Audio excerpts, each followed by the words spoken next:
hip bridge on the wall. So you're set up, you have to get a little bit closer to the wall than you think. It's kind of awkward if you get too far away.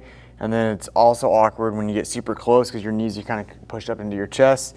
So I like to get about a foot or so from the wall, and then I'll pivot onto my back. And what that turns into is my knee is bent roughly 90 degrees to where my tibia or lower leg bone is parallel to the floor, and then my femur or my upper leg bone is perpendicular to the floor.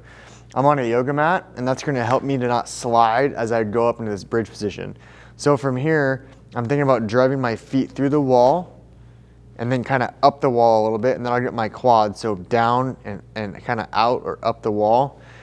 And then what I'm doing is trying to push my low back into the ground to tuck my pelvis under me, and then I'm bridging up, and I'm thinking about squeezing my butt and pushing my feet through the wall at the exact same time. And I should feel that a lot in my butt, some of my hamstrings, very minimally in my low back. And I'm gonna come back to the bottom position.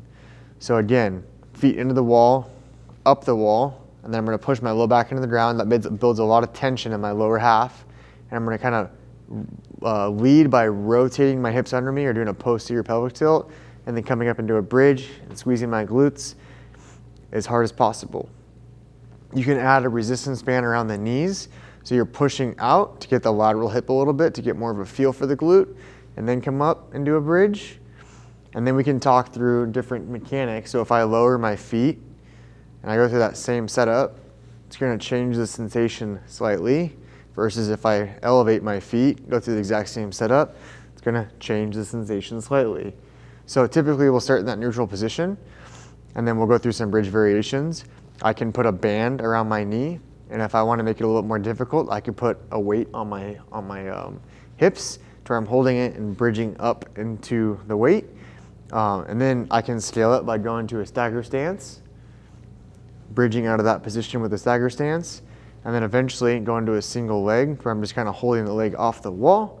And then to me, the hardest version is bringing that knee to that chest, and then I'm trying to bridge off the wall in that position. And I should really be able to feel that in my glute, maybe a little bit in my hamstrings, but again, very, very minimally in my low back.